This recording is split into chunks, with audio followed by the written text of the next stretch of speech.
A museum in Las Vegas has opened an Area 51 exhibit. It hasn't even been 10 years since the government acknowledged the existence of Area 51. So what could a museum possibly have on display related to this secret base? We'll find out on this episode of Spacing Out. Plus, we'll hear from George Knapp, the man who introduced the world to Area 51. You'll hear that and other news stories right now on Spacing Out.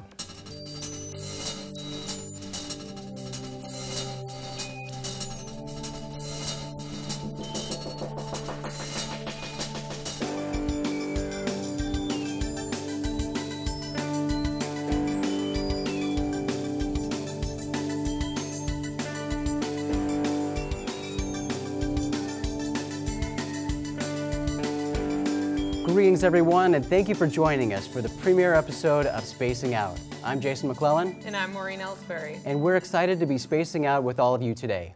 Today's episode is brought to you by Open Minds Magazine, a leading magazine about UFO extraterrestrial phenomena. For more information about Open Minds Magazine, you can simply go to openminds.tv, or you can even go to Barnes & Noble and pick up a copy so you can flip through it and see if it's something that you'd even be interested in. I think you will. It's a beautiful magazine, so check that out. But first, just to give a quick introduction to the show, on Spacing Out, we'll explore a variety of topics ranging from the UFO phenomenon to space exploration and the search for extraterrestrial life. We'll also highlight headlines from around the world related to these topics, and we'll occasionally talk with experts to gain insight into some of the mysteries we'll explore. In addition to highlighting headlines, we'll also highlight relevant upcoming events we think you might find interesting. We also want to give you a chance to participate in the show, and we're giving you a variety of ways to do that. If you have a UFO sighting story you'd like to share, an opinion about a related topic, or some relevant insight you'd like to share with us and your fellow viewers and listeners, you can call our direct phone number at 480-302-2132 and leave your verbal comment as a voicemail that we might play during the show. We also welcome video submissions. If you're not shy and you can record your own video, you can do that. Record a video of yourself telling your story or sharing your opinion, then upload that video to your favorite video sharing site, like YouTube, and then send us the link. Of course, we welcome your old-fashioned submissions as well in the form of email or physical mail.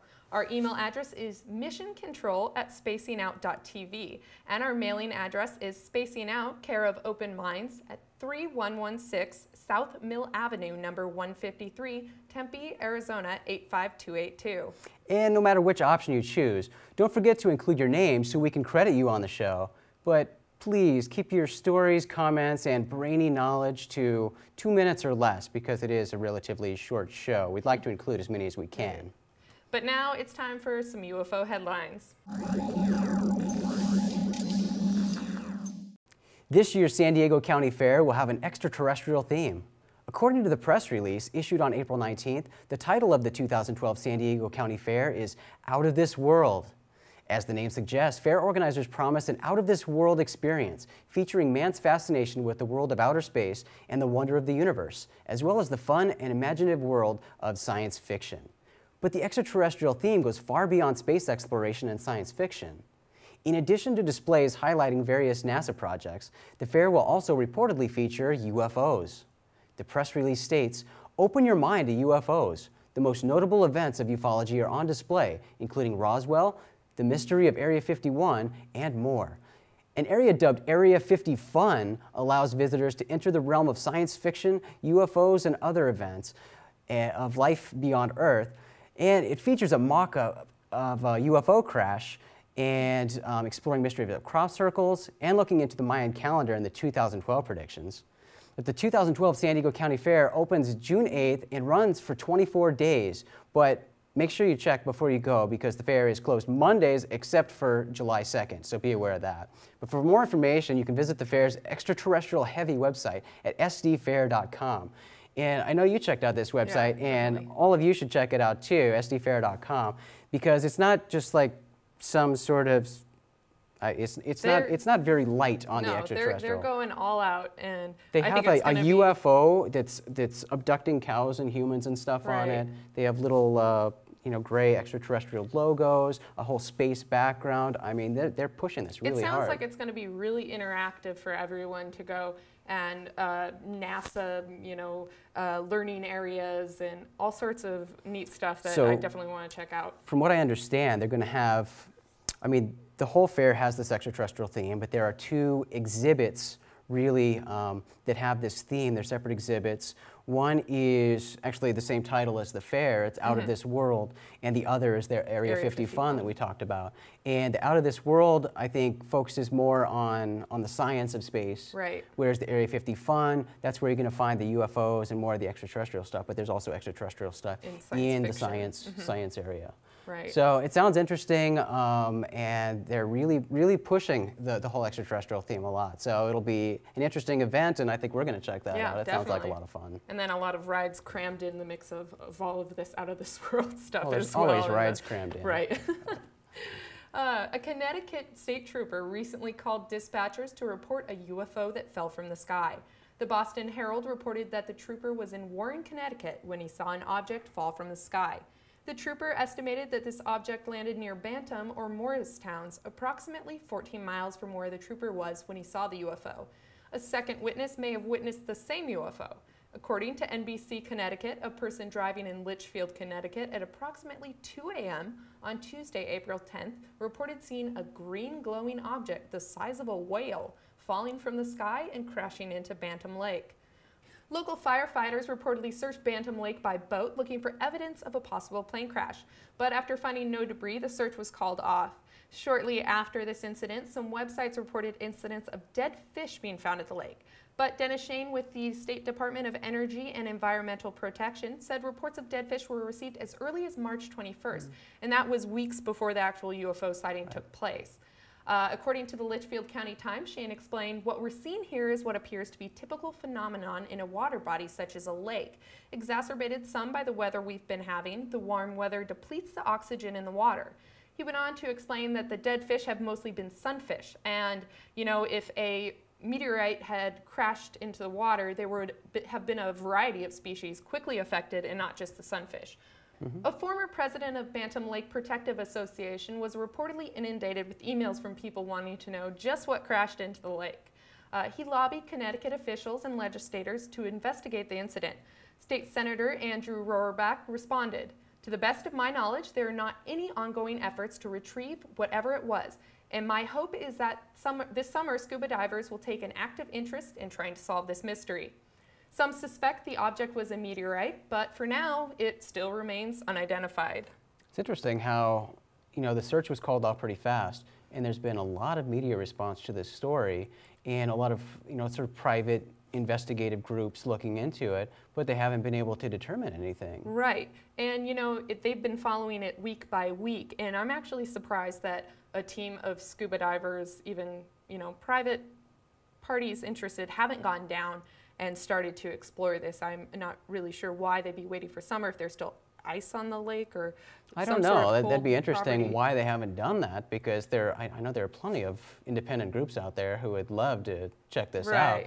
And we should even talk to MUFON, because MUFON has their own dive team. Yeah, that's true. So Debbie Ziegelmeyer. Yeah, she leads that up. Yeah, we should talk to her about that. Yeah, and from the description and the sound of it, usually with those bright green, falling objects, it most likely is a meteorite. Right, but these fireball UFOs and the green in color too have been more and more common last year and this year, and supposedly we'll see a lot more. But I've seen them before. Right, but some of them just have behavior it's strange. Pretty strange, different from a meteor, and more people are seeing these. These things are supposed to be rare, but now people are seeing them all the time. So. Yeah. Well, if anything more is revealed about this, we'll make sure to let you guys know. Absolutely. In other news, a strange object is in a recent NASA photograph, and some believe it is a UFO harvesting energy from the sun. The photograph in question was taken on Tuesday, April 24th, by a camera on NASA's Solar and Heliospheric Observatory, also known as SOHO. The object in the photo looks like a spaceship with this long arm extending from its body, like this weird protrusion, but it looks very mechanical. But the Solar Physics Branch at the United States Naval Research Laboratory, the NRL, analyzes data from cameras aboard SOHO. Fox News asked the NRL about the photo, and Nathan Rich, lead ground systems engineer in the NRL, their Solar Physics Branch, responded, stating that the object in the photo is nothing but a glitch caused by cosmic rays. This object looks quite different from other alleged UFOs in NASA photos in that it appears to be very well defined, kind of like a mechanical object, like I said. And so how can an object so well defined be a simple camera glitch? Well, Fox News explained it this way. In the image in question, a burst of cosmic rays happened to hit the camera lens at just the right angles to create the form of a hinged spaceship. The boom arm, angled at a slant across the rows and columns of pixels, was formed by a cosmic ray streaking through the camera sensor diagonally and at a shallow angle, depositing charge in several pixels along the diagonal line.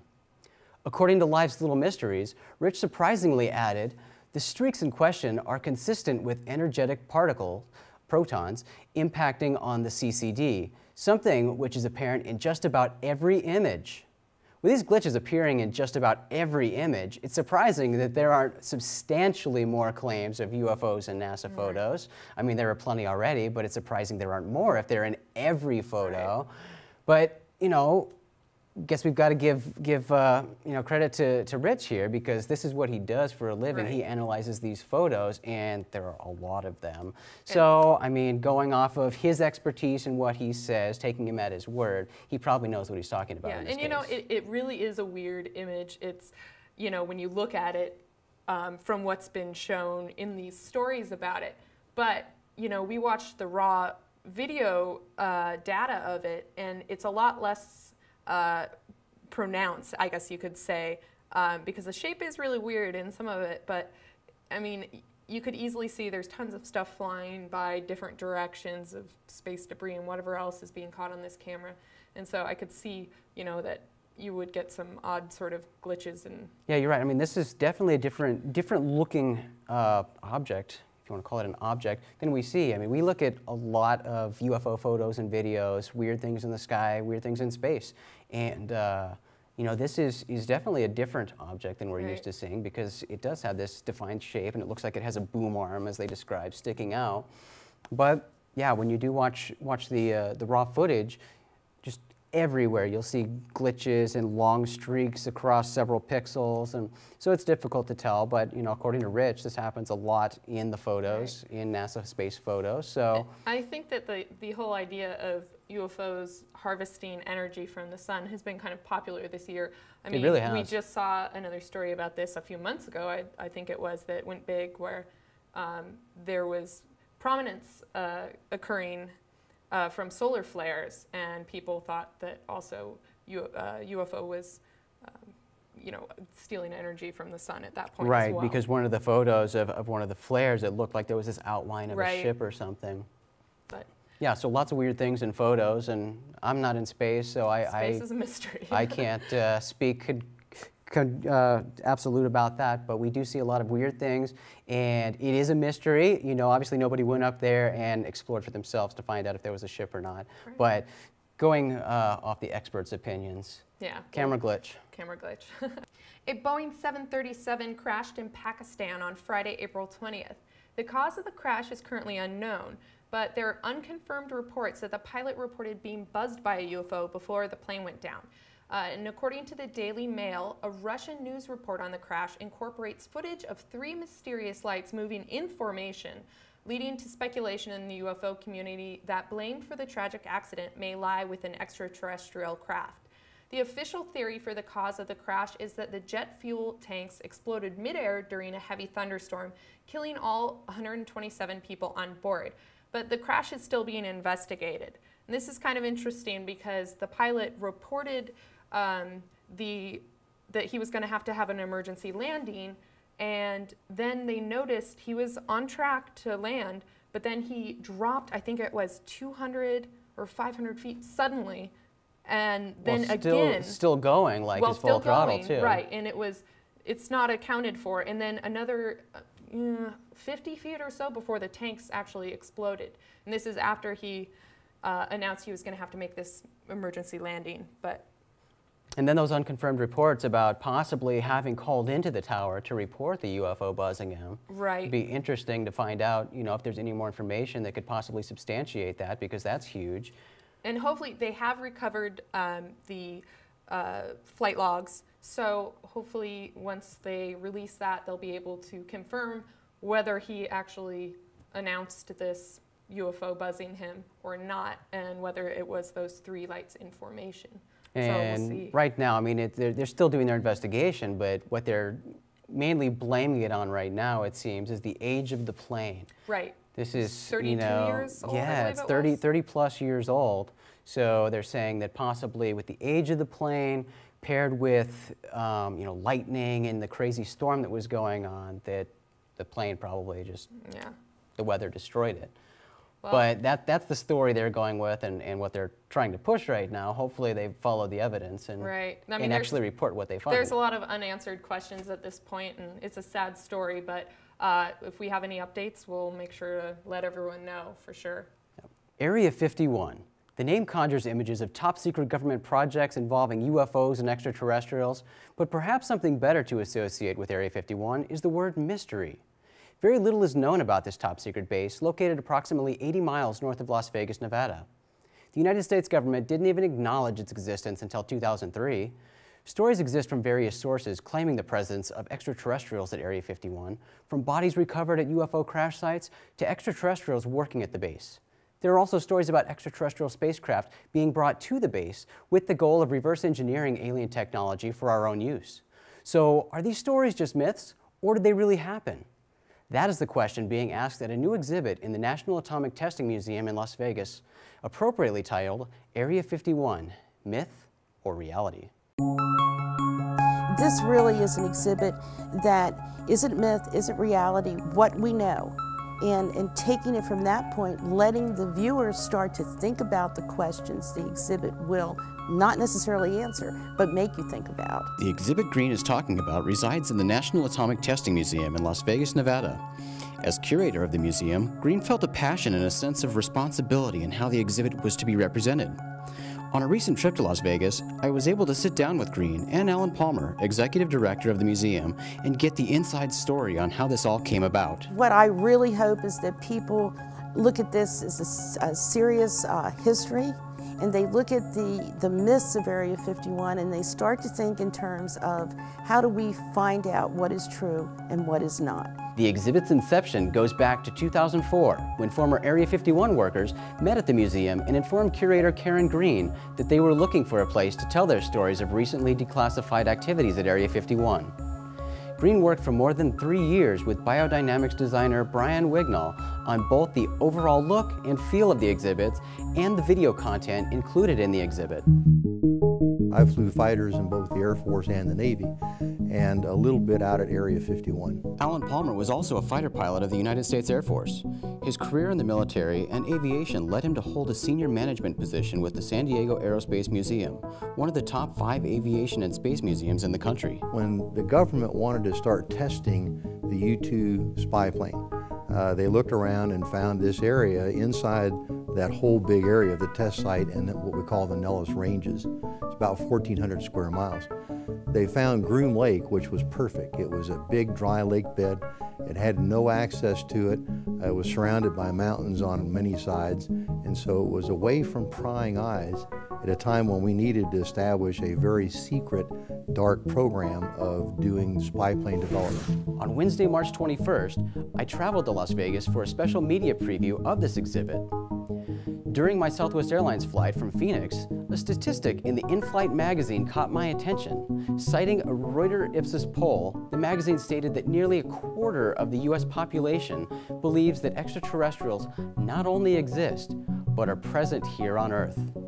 I thought seeing this was rather fitting on a trip to an Area 51 exhibit. People that come out of this exhibit often are saying, wow, I see now what you're talking about.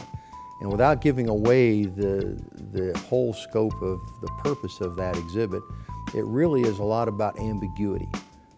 What people sometimes see as UFOs is sometimes misinterpreted. Sometimes it's real. And in the middle is all this ambiguity. So this exhibit is really about that ambiguity. What is it I'm seeing? What is it that I need to understand? And what conclusion am I going to come to? A press conference took place featuring museum director Alan Palmer, curator Karen Green, Brian Wignall of Biodynamics, author Brian O., and former Area 51 worker T.D. Barnes. Lee Spiegel of the Huffington Post was in the audience for the press conference, and he jumped at the chance to press Barnes about extraterrestrial activity at Area 51. Alien spacecraft, reverse engineering. Is not a single one of these stories within the realm of possibility based on what your need to know was? Not out of the area. And the reason I say that, for example, our the J-58 engine that we used to power the plane, that was really a revolutionary engine to be able to fly, push a plane that fast at 90,000 feet. All that was done in Florida. Nothing was manufactured out of the area.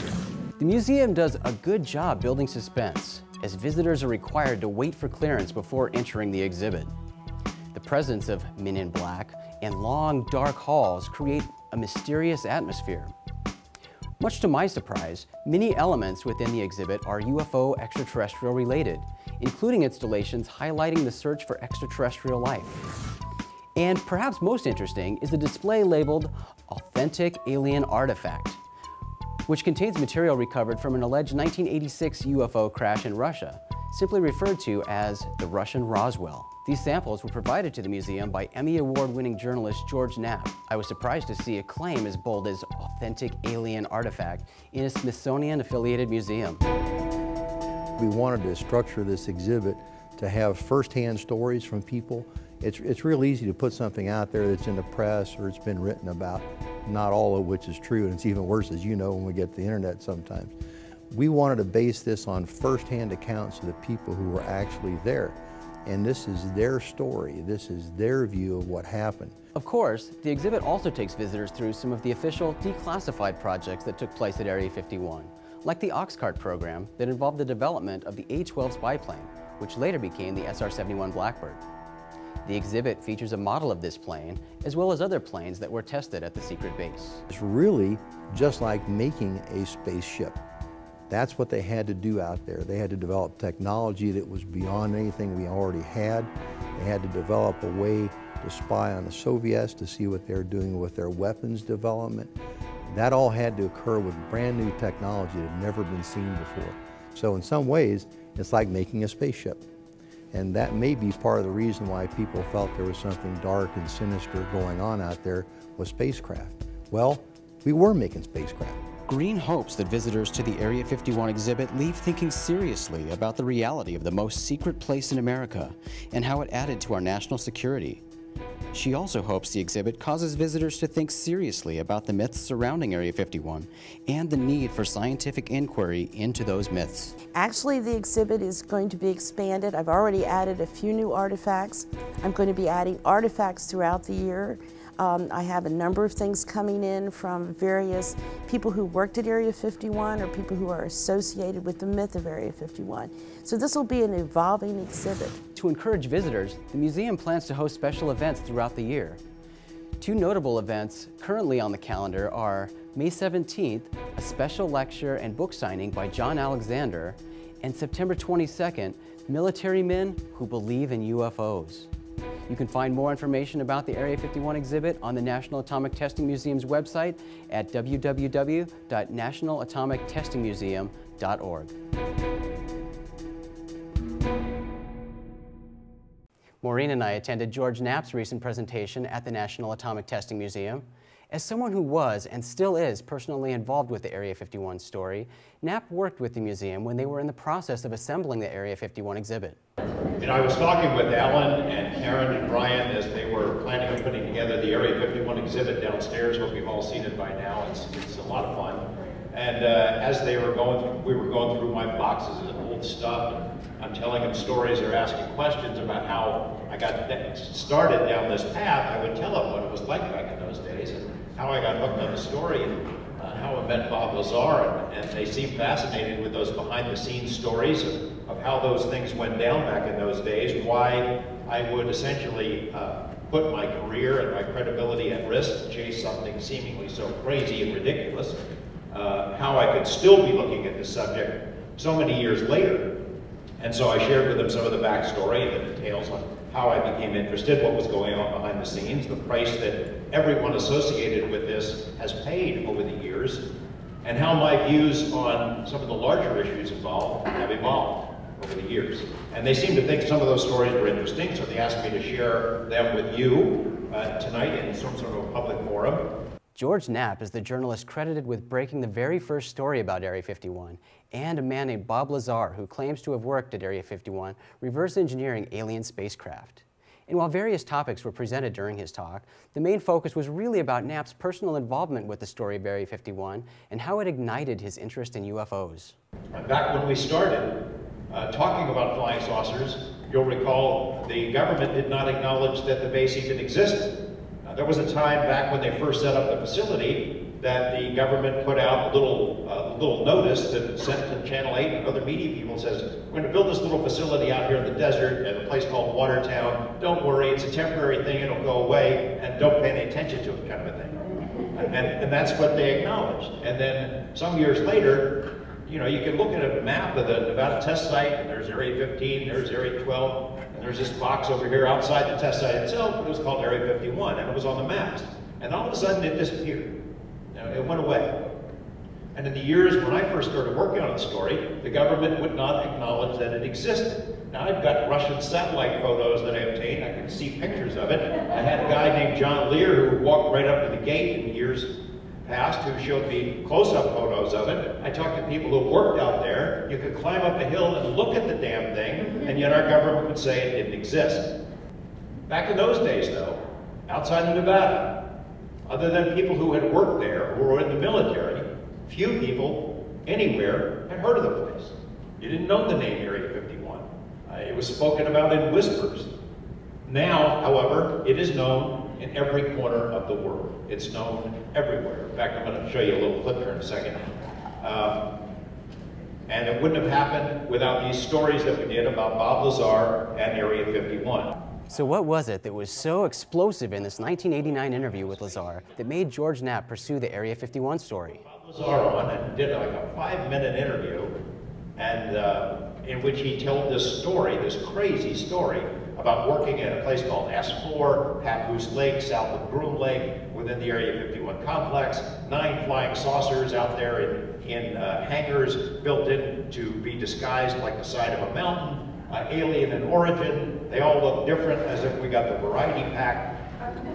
Holy cow, what to believe about this? But again, the response from the audience was absolutely overwhelming. So when it finished, I went and talked to the news director, and we said, well, let's figure out what to do here, because if this guy's telling the truth, obviously this is a pretty damn big story.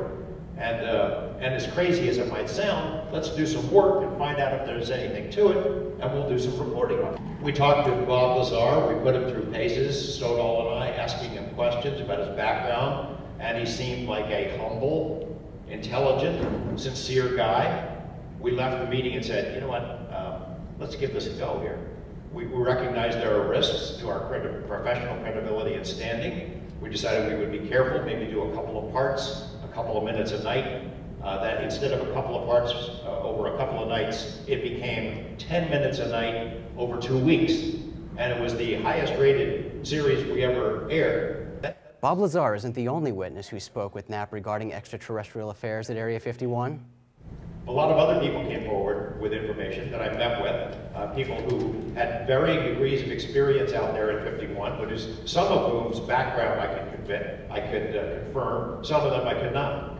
There was a story of a guy named Michael Hunt who serviced in 1980, who said he had worked for the AEC at Groom Lake in the 60s, claimed he saw an alien disc in flight, had a lot of really detailed information. Who came forward and told his story. There was a Wackenhut security guard who had a Q clearance at the test site from 1984 to 88, said he was pulling a shift at the internal entrance to Area 51. They were buzzed by this glowing object at night.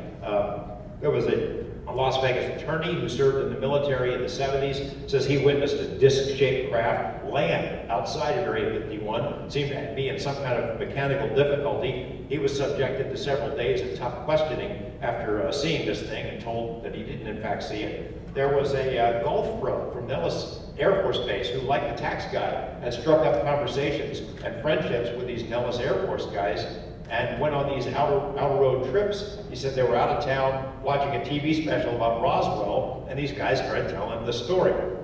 Now maybe they were pulling his leg, but they seemed very serious. He thought they were serious, and they told him that the wreckage, some of that stuff, had eventually made its way to Nevada. And not necessarily just to Area 51. The first stories I heard about it were that they had gone to a place called Indian Springs, which existed as a base before Area 51 was opened in 1955. Of course, George Knapp has never actually been to Area 51, but he considers it a major part of his life. You know, I will never be allowed to set foot on that base. I'll never get any closer to it than the warning signs that say use of deadly force is authorized. And I've been out there maybe 100 times over the years, you know, dodging around in the desert, trying to keep from being intercepted by the camo dudes, and dodging dirt clods and dust devils and all kinds of things like that, coyotes. I'll never get any closer to it than the signs, which of course the signs are many miles from most of the interesting stuff that goes on out there. Still, Area 51 is, to me, is as much a part of my life as it is for the people who worked out there. Well, in space news this week, the Mars Science Laboratory, known as Curiosity, is on its way to the Red Planet and is scheduled to arrive in August of this year. Curiosity is the world's biggest extraterrestrial explorer, and it will search for signs of life when it reaches Mars. But Curiosity might be a few decades late to the game. Some scientists believe that NASA discovered life on Mars 36 years ago. A team of scientists published a paper last month in which they revealed findings from a new study where the team concluded that NASA found life on Mars. They analyzed data collected by NASA's Mars Viking robots in 1976, concluding that samples were originally incorrectly identified by scientists as geologic samples rather than biologic samples. The team used math to reach their conclusion. Discover News explains the new approach taken with the Viking data by the team of scientists and mathematicians.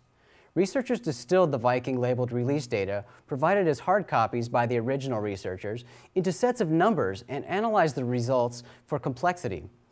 Since living systems are more complicated than non-biological processes, the idea was to look at the experiment results from a purely numerical perspective. This new interpretation of 36-year-old data is not without its critics. Some scientists contend that the method used by this research team to differentiate between biologic and non-biological samples has yet to be proven.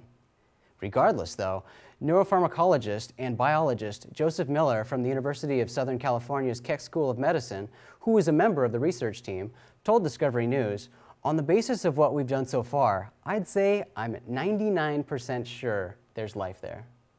Yeah, I mean, this was an interesting story just because the data is so old that it was, you know, flipping this on its head, like, are we looking at data in the wrong way completely? And how are we to say that life on Earth is sort of the blueprint for life elsewhere? And so I think that a lot of scientists are starting to look at this stuff critically in a different way and finding interesting things. And not just on Mars, but everywhere. I think scientists are starting to do this more and more because pretty much all of the efforts so far looking for life elsewhere in the universe, we've used the basis of life as we know it. Correct. So, you know, new discoveries are being made, and, you know, it's taking mainstream science a while to agree, and scientists aren't always going to agree. There are going to be people on both sides, but, you know, adopting these new discoveries and then reapplying those discoveries, and then you have all of these huge data sets to go back and reevaluate, right, because you've got these new bases to look at. So yeah, it's really interesting. Very interesting. Bellevue, Washington-based Planetary Resources announced on Tuesday, April 24th, that it plans to mine asteroids for precious metals and rare minerals. That's awesome. Yeah, it gets better. The extraction of precious metals and rare minerals from asteroids that orbit near Earth is a long-term goal for the company. And according to Reuters, Planetary Resources will initially focus on developing and selling extremely low-cost robotic spacecraft for surveying missions. In doing so, the company aims to open deep space exploration to the private industry. The company is also looking into the possibility of opening gas stations in space. And according to Discovery News, Planetary Resources plans to extract water from asteroids, and this water could be processed into fuel by breaking apart oxygen and hydrogen molecules. It could then be sold commercially from fuel depots in orbit to NASA and other entities conducting both robotic and human space missions, which is Jetsons almost. Eric Anderson, the company's co-founder, told Discovery News, if we could essentially set up a gas station in space, that decreases the cost of exploration and development of the solar system by an order of magnitude right off the bat. Now, these space gas stations would certainly be in line with the company's goal of making deep space exploration attainable for private corporations. Planetary Resources reportedly formed about 3 years ago, according to Universe Today, and the list of financial backers is quite impressive. It includes a bunch of Google executives, including Larry Page, filmmaker James Cameron, XPRIZE CEO Peter Diamandis, Space Adventures founder Eric Anderson, a former Microsoft chief architect, and Ross Perot Jr. Although extracting precious metals and minerals from the asteroid is a long-term goal for the company, it's a goal which its financial backers are very interested in, and one that could reap huge financial benefits. Peter Diamandis explains an asteroid about 1/3 as long as a football field could have as much as $25 billion to $50 billion worth of platinum at today's prices.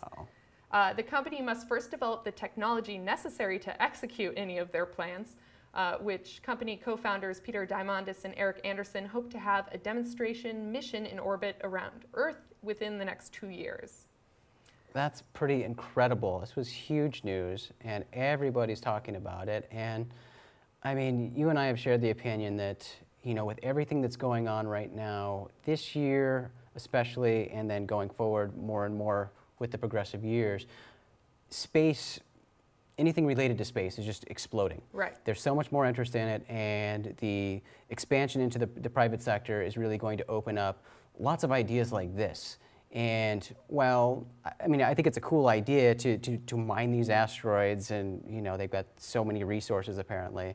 I think the idea of the space gas station is very, very cool. Right. I mean, that it is pretty fascinating, and it, again, will allow for so much more space exploration in the first place, and create a decrease in the amount it's going to cost to do all these missions to these different planets. With the asteroids, I think I was telling you this the other day, that I saw that not only would it be like 50 billion in platinum, but all these other resources, I think they put a price tag of 20 trillion per asteroid that they could essentially get out of this, which basically would mean mining one asteroid would put this startup as the most wealthy company in the world pretty much right off the bat if they can accomplish this. And it's interesting because they talk about the way that they're going to complete this is you can actually dock to, you don't land on the asteroid, you dock to it. And so once they create these sort of the equipment, robotic equipment to actually mine the asteroid, that it seems like it's going to be feasible. They're calling this the new gold rush. And you know, if they do develop the technology, I mean, it makes sense. You're going to have companies all over the world racing to mine asteroids because of the money involved. Right. But one of the illustrations that the company has released so far, showing what they hope to achieve, it shows this, like, I don't know, this craft that goes and basically swallows an asteroid. So you're right, it's not actually landing on an asteroid. It's like swallowing it up, like closing around it, and then doing the mining. Crazy. I don't know. It'll like burp it out. I don't know what it'll do once it's finished everything. But and this is, I mean, it's kind of interesting that James Cameron is involved in this after, why is that movie spacing my... Titanic? No. The Alien movie. Avatar. Alien? Oh my goodness, Avatar. That the whole purpose of the people flying to this planet in the movie Avatar was because they were mining resources off this other planet. So it's kind of an interesting, like, oh. Well, and with that, I mean, he seems to be sort of, I don't know, I don't want to offend him, but it seems like he's following in the footsteps of Richard Branson, you know, and he's been doing a lot of the same things. Richard Branson, who has Virgin Galactic, working on, you know, his private space company. He's also been exploring the deep sea, and that's something that James Cameron has recently been doing as well, doing his deep sea dives. So they're kind of mirroring each other there a bit. I mean, I'm really curious to see what this company does, and I'm looking forward to the future of where it's going. And I mean, they say 2 years to do a test. I wouldn't be surprised if something happens sooner than that. Well, private space company SpaceX was scheduled to launch its Dragon capsule this week aboard a Falcon 9 rocket to rendezvous with the International Space Station. But the launch was delayed for at least a week. On Monday, April 23rd, SpaceX CEO Elon Musk announced on Twitter and pushing the launch back approximately a week to do more testing on Dragon docking code. New date pending coordination with NASA. SpaceX is attempting to launch its unmanned Dragon spacecraft from Florida, sending it on a 21-day mission to the International Space Station. As Forbes explains, if the mission is successful, it will mark the first time a private spacecraft has docked with the International Space Station. According to Spaceflight Now, a new launch is scheduled for the morning of May 7th, and a backup launch date is available of May 10th. If the Dragon launches May 7th, it will reach the International Space Station on May 9th, where it will conduct a test approach to check the craft's guidance, navigation, and control systems. If all goes well, the Dragon will dock with the space station on May 10th. NASA has transport contracts with SpaceX, among other private space companies.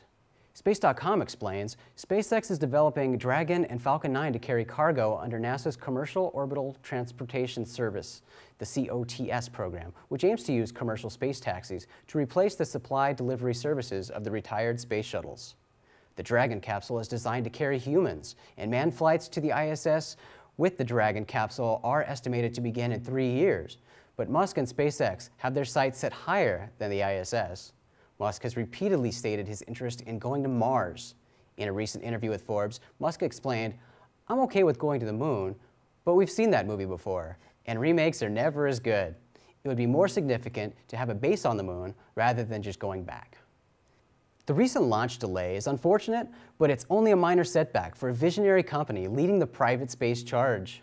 Yeah, and we actually the other day watched them test the rocket, and it was basically just you see a huge explosion of smoke, but it was successful, and they're very excited about where this is going. Yeah, I'm sure if you look online, you'll be able to find this video of the test fire of the Dragon 9 rocket. They did this, what do they call it, a static launch? Static launch, where they don't actually fire the rocket off, but they do fire the engines, and they do this engine fire for 2 seconds to make sure everything is working with the engines. Right. So according to Elon Musk, everything went according to plan, and they're reviewing data to make sure everything's good to go for their launch to the ISS. I mean, if anybody's going to be able to be the first private space company to dock with the ISS, it's definitely going to be Elon Musk. And I found it funny because, you know, he's very interested in going to Mars, and he is freaking out his entire company because nobody wants him going into space, because if he goes and something goes wrong,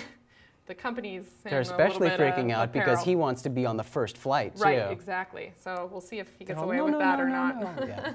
Well, hundreds of huge coils were recently discovered on the surface of Mars. Andy Ryan, a planetary geologist at Arizona State University, right here in town, discovered the strange formations while analyzing photos taken by the HiRISE camera aboard the Mars Reconnaissance orbiter. While the coils might look like crop circles in the Martian dirt to some, scientists believe that these formations are the result of lava flow.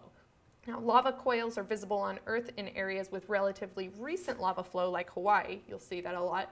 According to Popular Mechanics, the discovery marks the first time that lava coils have been documented on another planet.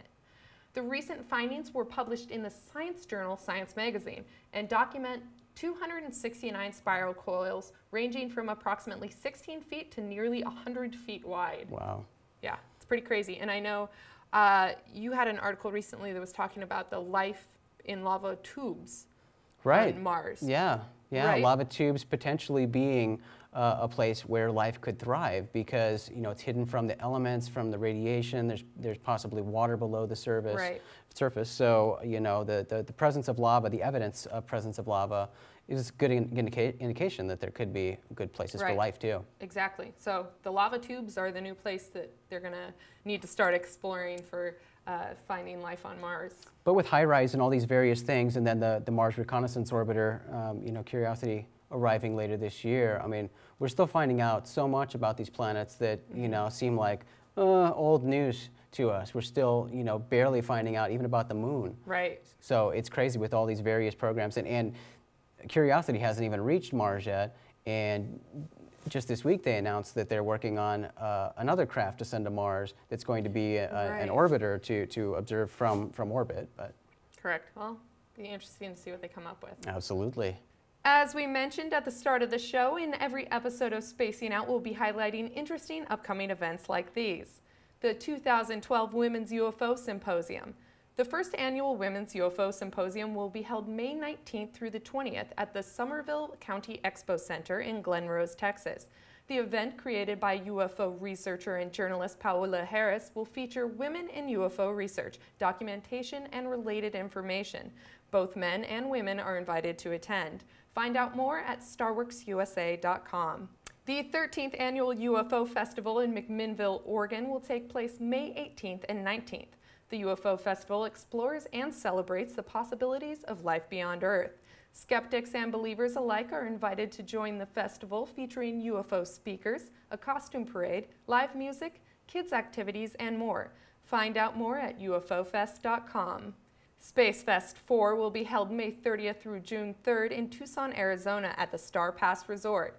The event features a prestigious list of astronauts and speakers discussing astronomy, manned exploration, robotic exploration, commercial space, and space history. For more information, visit www.spacefest.info. Friday, June 8th through Wednesday, July 4th, the San Diego Fair holds Out of This World 2012 in Del Mar, California, exploring outer space, the wonders of the universe, and our efforts to explore it, as well as the fun and imaginative world of science fiction and visitors from other planets. Find out more at sdfair.com.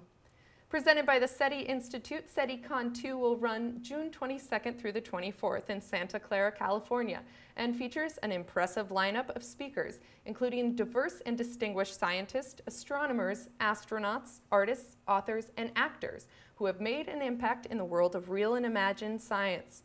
Find out more at SETICon.com. The 42nd Annual MUFON International Symposium will be hosted at the Northern Kentucky Convention Center in Covington. August 3rd through the 5th, the event features speakers such as Stanton Friedman, Nick Pope, Travis Walton, and Don Schmidt. For a complete list of speakers and to register, visit 2012symposium.mufon.com. Well, that is all for this episode of Spacing Out. Join us again next week. And remember, we welcome your submissions, and we may include them in a future episode. So mail us, call us, email us. You have a variety of options to make it as easy as possible to contribute. And remember to check out openminds.tv for the latest UFO news. I'm Jason McClellan. And I'm Maureen Ellsbury. We'll see you next week. Bye, guys.